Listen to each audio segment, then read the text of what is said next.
So I've always wondered what a program would look like if you not only tried to maximize muscle growth, but you tried to maximize muscle growth in the areas that mattered the most for looking jacked.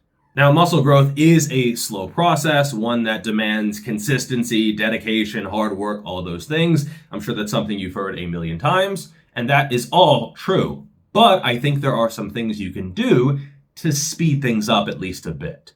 Plus, this program is going to be focusing mostly on those muscles that actually matter for looking aesthetic and looking big. So traps, delts, upper chest, arms, the ones that actually matter. So the full split is going to be pull, push, legs, and then pull, push. So yes, you will be working your lower body only once per week, which is not the end of the world, especially if it is not a main focus. You don't have to train your legs twice per week, but I think once is a pretty good minimum. So kicking off this first pull day is a single arm cable row. This is a movement I've been doing for a month or two now. Really enjoy it. Really nice stretch. Really nice contraction. And start light here. For the first few weeks, I want you to be more in like a 15 to 20, yes, 15 to 20 rep range, where you're really just getting a feeling for moving at the scapula rather than just twisting or using the hips excessively. This is a skill that is really kind of unique to a single arm variety. So especially if you've never really done like single arm dumbbell rows, start light here, get a feel for moving at the scapula. That is what really builds that thick and dense mid back.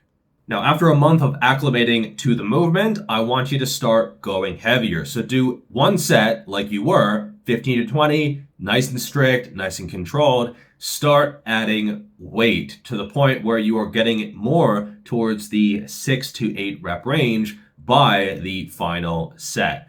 And then in the last month, I want you to be going even heavier with that 6 to 8 reps, but be doing lengthened partials. If you can get 8 reps with full range of motion and control, it's too light. You should be going heavier than that to the point where the last few reps, they should really only be not even half of the range of motion that you were using before. So this is going to feel quite uncomfortable, but you will be ready for this because you've been doing this movement a little bit lighter in the months previous. Now, there's sort of two different ways where you can do this movement. You can kind of drive the elbow down and back and kind of tuck and try to feel that lat contract, or you can let the elbow hang out a little bit for more upper back and a little bit more rear delt. I will leave this up to you. It's sort of personal preference based on what you want to target a little bit more. Next up, we have overhand pull-ups or pull-downs. Your choice here as well. If you're not strong enough to get into the correct rep range on overhand pull-ups, you can use assistance or just do pull-downs. Totally fine. Both movements are pretty similar, and this is mostly personal preference. Standard, basic stuff. Works well, nothing fancy, but it will absolutely get the job done. Next up, we have a power shrug. So you can either use a barbell or a trap bar. Both are okay. Personally, I prefer a trap bar, but if you don't have access to it, a barbell works well. Just make sure that if you're doing it in a power rack, you don't mess up the rack or anything else. Treat the equipment well.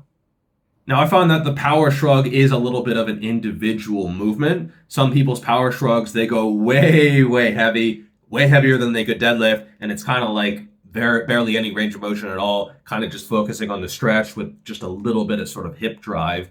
I think there's nothing wrong with that, but I want you to start with a little bit stricter form where you are trying to at least get full range of motion, smash those traps up to the ears, and then try to control that eccentric. At least try. You might not be able to fully, but give it a shot. Then as the weeks go by, I want you to go a little bit heavier and get a little bit more slop involved. This is going to be safer because you've been building up to it. Next up, we have 3 sets of a pullover variation, either dumbbell, cable, or a machine if you have access to one. These are all fantastic movements. They are all going to get the job done. Pick one, either one that you've done before and you like, or maybe a new one if you want to try out.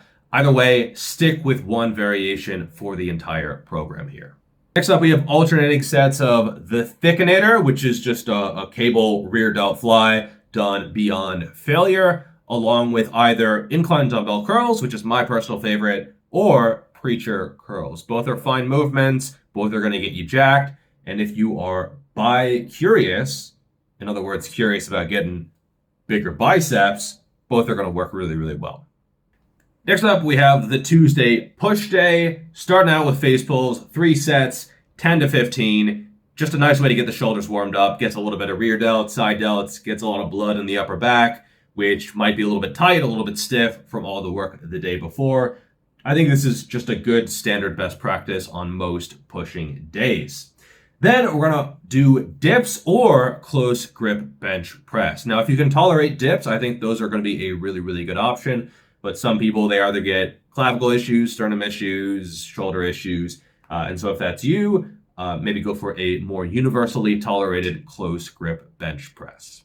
Then we're going to move on to a seated barbell press or a seated dumbbell press. Both really, really good movements. Don't have the bench perfectly upright. Most people don't find that to be fully comfortable. Incline it back about 15 or so degrees, usually just 1 notch.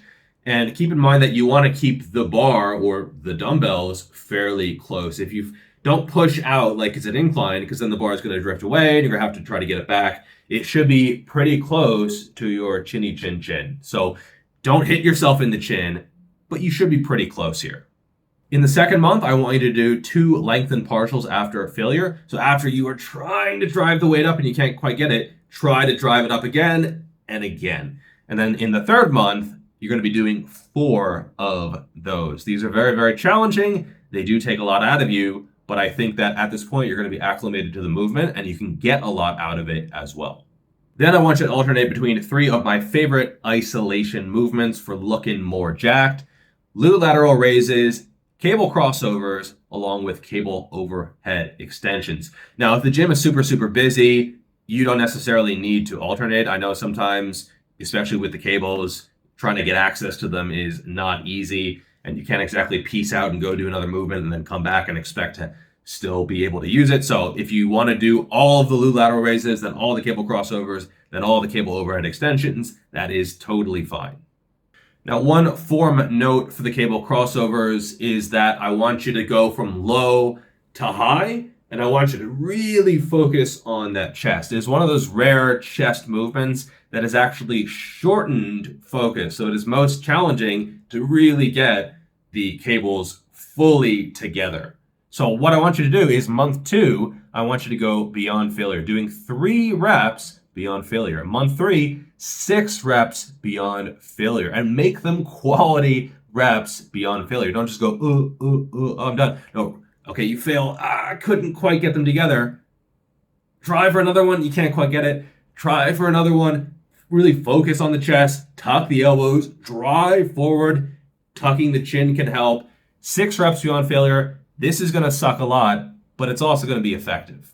Next up, we have a leg/density day, and we're going to be starting off with the back squat. Now, why not leg press? Why not a pendulum? Why not a hack squat? Well, I want you to have a more general squat that is going to carry over to other movements. So generally, the back squat carries over to, say, a leg press more than a leg press carries over to a back squat. And because this is a fairly minimalistic program when it comes to lower body development, I want you to be using a sledgehammer, not a little scalpel to get in there and work every single little fiber and sliver of the muscle. So the back squat, tried and true, works well. Squat fairly deep, around parallel, just above parallel, just below parallel, ass to grass if you prefer, somewhere around there. Just don't be quarter squatting or half squatting. Go deep enough to get the job done. Next up, we're going to be doing Romanian deadlifts. Now, another big movement, huge movement, one of the most important movements in your program, wherever it is a big one. First month is actually going to be lengthened partials. Now, I've done these before, and full disclosure, I did not like them, but they did teach me positioning, they did teach me bracing, and I went, well, that's all, folks. And when I went back to normal Romanian deadlifts, I actually found that my performance was better than usual. So this could be a good way to break through some plateaus. So first month, you're basically going from just above the floor to the knee, back to the floor to the knee. Second month, full range of motion. So from the floor or just above it to full lockout, back down to the floor, but I want you to pause at the bottom for a full second. This is normally pretty challenging, but after just length and partials, it's probably going to feel pretty easy, and you should be using more weight than with the partials. Then month 3, let the hounds out. Let the dogs fly. You're going to be doing no pause, full range of motion, standard RDLs, which you're going to be able to load even heavier. Next up, walking lunges, 2 sets of 20 total steps. So 10 on your left, 10 on your right, just alternating double lunges. For the first month, you're going to be doing 1.5 reps. So you lunge forward, you come up slightly, you go back down, and then you go up fully into the next step. So this is going to be a little bit more time in that lengthened position, and it will also be pretty miserable, full disclosure. You might have to go a little bit lighter, but you're going to be getting a lot out of this. Plus, there's not a lot of lower body stuff in this program anyway, and so suck it up, buttercup. Month 2, pause at the bottom. So not a 1.5 rep, just lunge forward, pause, lunge forward. And then month 3, no pause at all, go heavier, load up some big boy weight, and get after it. Or big girl weight, because we're not sexist around here, and I support female glute hypertrophy. Next up, we have one-arm rows. Now, this might seem like a shot out of left field, but your hips are warmed up, your legs are nice, a lot of full blood, and your back has some blood in it too from the RDLs and the walking lunges with the dumbbells. And so you already have, you're nice and warmed up and ready to go. So I want you to use that momentum and do some one-arm rows. Now, the first month, I want you to pause in that bottom position. Second month, I want you to do normally. And the third month, you can use a little bit of momentum. You can do more of a croc style row where you're getting the hips into it. You're getting a little bit of a twisting action. Make sure you stay braced and everything, but you can go quite a bit heavier this third month. Next up, we have 5 minutes of cable crunches. Now, it might be weird to think about an exercise in terms of just how many minutes, but just try to smash out as many high quality reps as you can. You don't even necessarily need to count how many reps you do.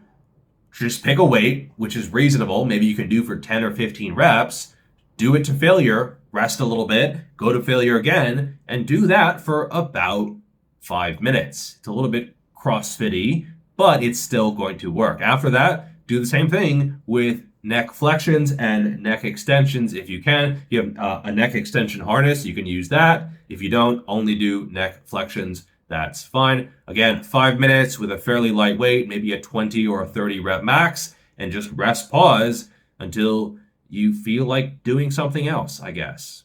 All right, Thursday is a day off. Rest, recover, recuperate, regenerate, what other words that you want to throw in there, but try to relax and recover and all that good stuff. Make sure you are eating, preferably food. Remember, food is the main driver of hypertrophy. All right, Friday, pull day. We're going to start off with narrow, neutral pull-ups or pull-downs or assisted pull-ups. All are okay. Going to be working a little bit more lats, a little bit more of a vertical pull rather than working that adduction.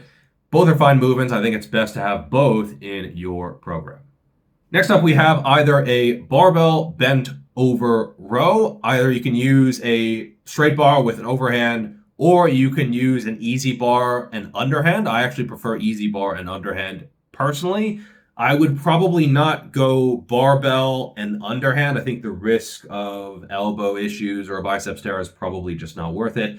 Or you can use a T-bar row, either tossing, not actually tossing, but placing gently a barbell in the corner and just doing it old-fashioned sort of Ronnie Coleman way, especially if you have a training partner who can stand on it in the corner and get you fired up. That is a plus for sure. Or you can just use a landmine station if you are a civilized person. I prefer in the corner, but it's up to you.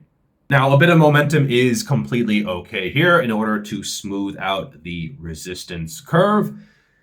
Don't flail around, however. You're not a medieval bludgeoning weapon, okay? So if you find yourself just like doing this kind of stuff, No, okay, you should be controlling, at a minimum, controlling the eccentric. And if you find that you can't control the eccentric, it's probably just too heavy. Also, learn to move your scapula. You'll be doing those one-arm cable rows as well, which is going to help teach you how to move if you don't already know. But when you're doing barbell bent over rows or a T-bar row, look at how Arnold did them. I'm not saying you have to get that rounded over, but let those shoulder blades come forward and then retract.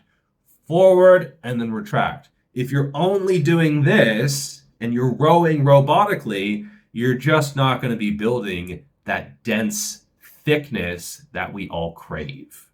Next up, we have cable lateral raise partials. Now, these are one of my favorites from that lengthened partial experiment. You can go quite a bit heavier. You can actually feel a stretch on your side delts for once, and you can go heavier than you think. I would maybe start light, especially if they don't feel perfect on your elbows. Sometimes just going sideways like this can irritate the elbows for some people. So if that's you, start light, build up. You can get more resilient tissues over time, but realize that the loading capabilities and capacity of this movement are probably higher than you think.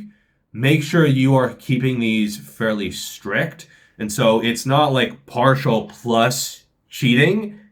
It's just the partial. So really focus on trying to get it up as high as you can, as far as you can, and then trying to squeeze and fight against it, and then controlling that eccentric. And this is going to be alternated with cable hammer curls. One of my favorite biceps movements overall in order to work that brachialis. This is something that I see fairly commonly. Guys who have pretty decent biceps, pretty decent triceps, but they lack that middle part of the arm that really makes it pop, especially when you are lean. So this is worth investing in, and hammer grip stuff is the best way to do that. Next up, I want you to do farmer's walks, 2 to 3 sets of 30 to 60 seconds each, and let your shoulders hang down. When people ask me like, oh, should I be shrugged up? Should I be letting it hang down?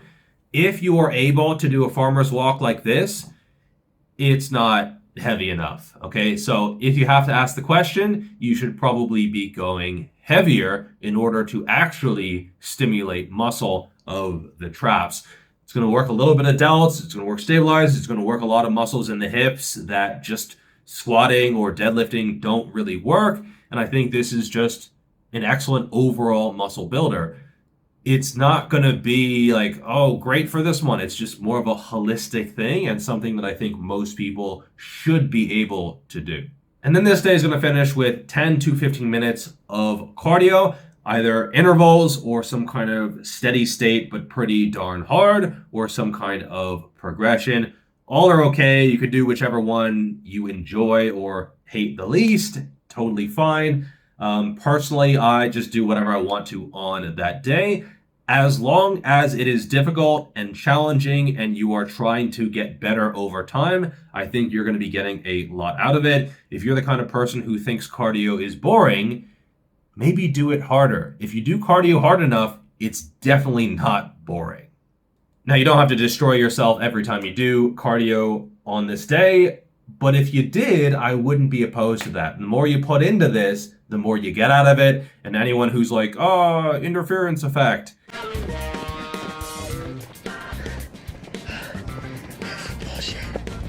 Who say?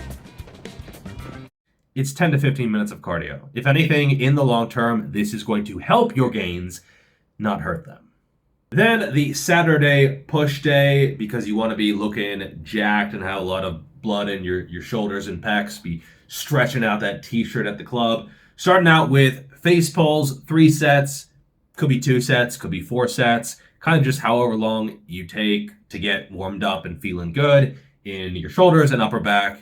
And if that's 2 sets, if that's 1 set, totally fine. Starting out with incline dumbbell bench press, 3 sets here. And I want you to take these all to 0 reps in reserve, possibly failure if you want. If you're not sure if you can get another rep, maybe just go for it. Sometimes you surprise yourself. Now, if you have flat barbell bench press goals for whatever reason, weirdo, you can substitute that here as well for the same rep range. Totally fine. Both great movements. Personally, I prefer incline dumbbell, just a little bit more freedom of movement. And try to get a nice stretch on these, but there's no bonus points for contortionism if you're like getting the dumbbells way below the nips. That doesn't actually really help you, especially if you have to lighten the load a lot. And so don't be half repping it. Don't just sort of do crappy triceps extensions with it. Really try to open up the chest, hug that great oak to build that great oak chest. But there's no need for super high degrees of range of motion here. Then moving on to a seated dumbbell press. Again, same as before with the same exact angle, about 75 degrees or so. You could also use a barbell here. If you look over at the power rack and it's open and you want to use a barbell, totally fine here as well. I think both are great options.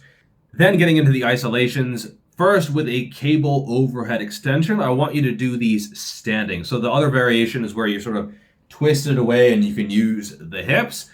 Do these vertically. So it's going to be a little bit stricter. And I also want you to use a V-bar attachment if you have access to one, which is going to be a little bit more stable. And if you want, you can turn these into kind of like a combination of a pure extension and a little bit of a press. So usually with the V-bar or really stable attachment, you turn it into a little bit of a press compared to just a pure extension. Usually with the rope, you're kind of just pulling on the rope, and so it's going to be a little bit more long head. Whereas if you're pushing as well, it's going to be the other heads of the triceps as well coming into play a little bit more. So either way, as long as it feels fine on the elbows and the shoulders and the wrists, you should be good to go.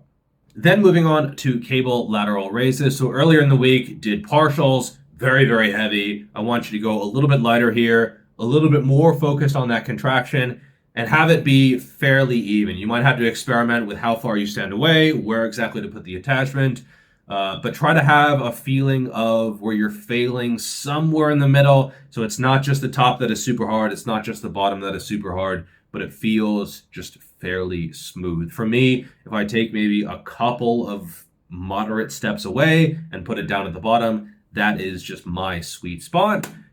But everyone's sweet spot is a little bit different. And then finishing up with, again, 5 minutes of neck flexions and extensions if you have access to a harness. Keep these fairly light, 20, 30, 40 rep max, somewhere in there with a good amount of control. You don't necessarily need to take these to failure, but I think you should be fairly close, then take it off and rest a little bit, then go at it again for roughly 5 minutes. It could be 3 minutes, 4 minutes, 6 minutes, somewhere in there. And even if this is kind of one set, it should still be very, very effective for hypertrophy. And I think the neck is an area that is quite important for aesthetics and just looking bigger.